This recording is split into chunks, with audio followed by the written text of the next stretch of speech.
been one notable instance in which one of the leading drug barons actually made a donation on the floor of the conference of the PNP, which was accepted. And who is that man? No, I wouldn't like to call names of individuals. If you want to research it, you'll find it. I know who the man is, but you're saying this man is a drug dealer. Oh, he's known, very well known. How do you know that? We know that. All intelligence knows that. No question. No question. Absolutely no question. Not a drug dealer, a baron. There's no question in your mind that Kenneth Black is a drug dealer, a drug baron. Well, you said it, I didn't. But you're saying to me that that person is a documented drug baron. No question about that.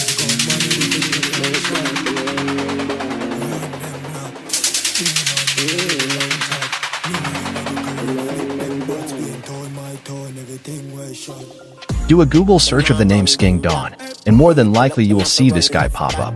Dancehall artiste, Skeng Don. But for those who do not know, there is a real or an original Skeng Don, a man who it's said is an actual real-life Don. And not a musical one either. So who is the real Skeng Don, and what is the story behind his mystique and legend? Let's investigate.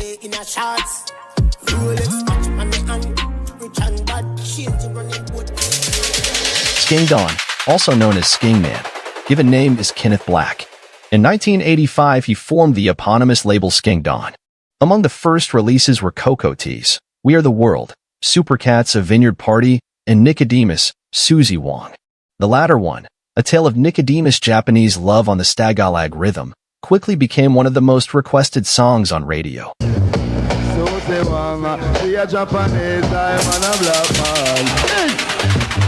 The following year, the label released a string of acclaimed albums by artists such as Supercat and Nicodemus. More records followed by artists such as Little John, Yami Bolo, and Winston McAnuff. Skeng Don was also the owner of the Stereomars, aka Sturmars, sound system, which was one of the most important sound systems in Jamaica. The name Skeng Don is a combination of skeng, meaning firearm or gun, and Don. The latter part being an honorific title given to persons with immense respect, and quite possibly inspired by the use it had among mafia crime bosses such as Don Corleone's character in The Godfather. Outside of the music industry, Skeng Don is a controversial character whose connections with the PNP, People's National Party, have received much critique. Kenneth Black is no longer involved in the music industry, and in the early 2000s was reportedly running a company called Black Brothers that owned a large quarry and a construction company in Mandeville, Jamaica. But as always, there is more to the story. So let's delve into it. This is Kenneth Black. He's made a farce of the Reagan administration's war on drugs. Not only does the Jamaican Prime Minister call him a drug baron, but the Drug Enforcement Administration has had him under investigation for months. Posse members tell us that he's a major supplier of several U.S. cities. Yet he's never been convicted or even arrested. He travels freely between the U.S. and Jamaica. Officials say he spent millions on businesses and property in both countries. And he's made no secret of his interest in the upcoming election. You had a major contributor whom you honored. $100,000 contribution to the party. At least it was said it was $100,000. Do you remember?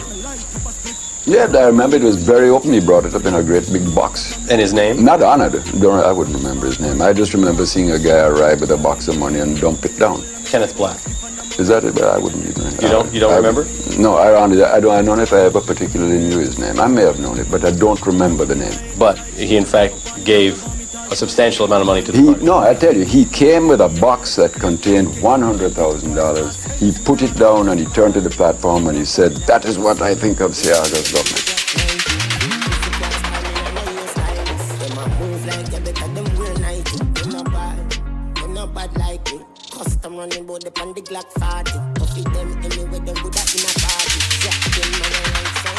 Skeng Don, real name Kenneth Black, is a well-known name in Jamaica, and a name that is synonymous with Donship and the current opposition, PNP, People's National Party.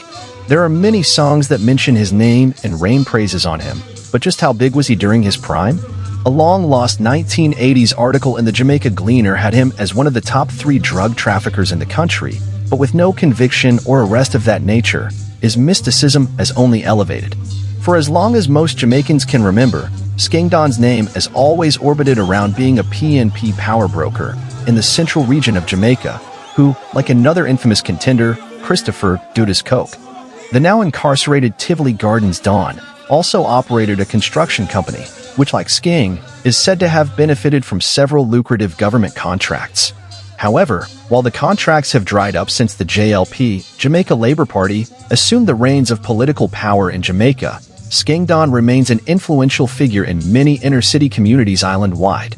His reputation has made its way into Jamaica's folklore, and has even earned him the respect of community leaders and dons on both sides of the political divide. To further expound on who this man really is, on May 31, 2009, a newspaper article was published with the headline, "Skeng Don wants his money. Black to sue government for money owed." Well-known contractor and businessman Kenneth Black is moving to sue a government agency to recover over $400 million which he said is owed to him for work done on a construction project. Manchester-based Black, who is widely called Skeng Don, undertook several construction projects for the government during the administrations of P.J. Patterson and Portia Simpson Miller, stretching from the 1990s into the new millennium.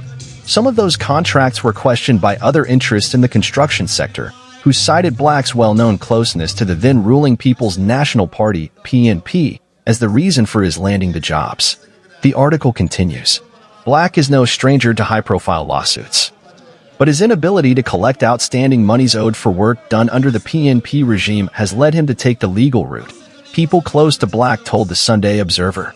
"I have just been retained, so I need time to read the papers fully before I can say more," Black's attorney, former Crown Counsel Gail Nelson, told the Sunday Observer on Friday. Black, a staunch PNP activist and financier, is the official head of the Central Jamaica-based Black Brothers Limited, one of Jamaica's largest construction companies. Among the jobs for which he is owed is the Whitehall project near Negril in the southwestern parish of Westmoreland. Black Brothers put in a claim for over $400 million to the then National Housing Development Corporation, now called Housing Agency of Jamaica, HHA, for infrastructure work done. Sources told this newspaper that the housing agency has revised the claim downward to $148 million, but there has been no clearly defined timeline for the payment to be made. Once regarded as a booming squatter settlement characterized by illegal construction of dwelling houses, the Whitehall project was regularized by housing authorities and now represents a fledgling community. Black's decision to retain the services of Nelson means that he has confidence in the no-nonsense lawyer to deliver positively for him in a timely manner, one source close to the businessman said. Skeng believes that Gail Nelson can do a good job, because let's face it, Nelson knows his law, and he has been in form lately, the source said. Nelson represented defeated political candidate Abe Dabdo in the dual citizenship row involving present information minister Darrell Voss. Nelson only last week filed a legal cost claim in court against Voss amounting to more than $49 million. He has briefed me verbally already, but like I have said, I wouldn't want to say anything until I have gone through the papers, Nelson said. HHA's managing director Joseph Schauker confirmed that there was an unsettled matter involving Black and his agency, but declined to go into detail. There is a claim by Black Brothers, and we had some difficulties with the claim, said Schauker.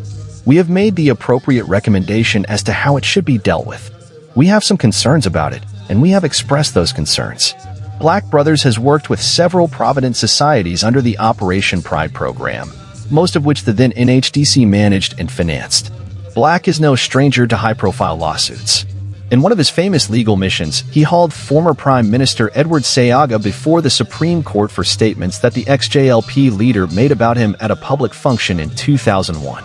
Black, who was represented then by attorney-at-law Bert Samuels, filed the suit after the veteran politician, and then a senior fellow at the University of the West Indies, raised questions about Black's intellect and training. While delving into the operations of Black Brothers, Seaga claimed qualified privilege, as he argued that he was the opposition leader and therefore should be allowed to make such comments. The parties agreed not to proceed to trial, and a Supreme Court judge ruled in December 2003 that Seaga should apologize in the major newspapers, on television stations, and on 2 radio stations. He was also requested to pay legal costs of $500,000. Another published article from August 2017 came with another telling headline. Skeng Don Company loses $152 million fencing contract at Heroes Park. The article reads, the Kenneth Skeng Don Black-owned Black Brothers Company has lost its contract to construct a perimeter fence around the National Heroes Park in Kingston. The contract was reportedly terminated by the Urban Development Corporation, UDC because of non-performance by the contractor. Indications are that the decision was taken by the UDC and not the cabinet, because the $152 million project, after 2 years in execution, is still far from completion. Despite the deadline for completion having been twice extended, the project has been mired in political controversy from day one, with members of the then-opposition Jamaica Labour Party, JLP, fuming over the awarding of the contract to Skeng's company. Despite questions about the priority relevance of the project and the direct political connection of the contractor, a known and close supporter of the then People's National Party, PNP, government. And this is just part of his story. Thanks for watching. Don't forget to like, share, and subscribe to our channel. Until next time, walk good.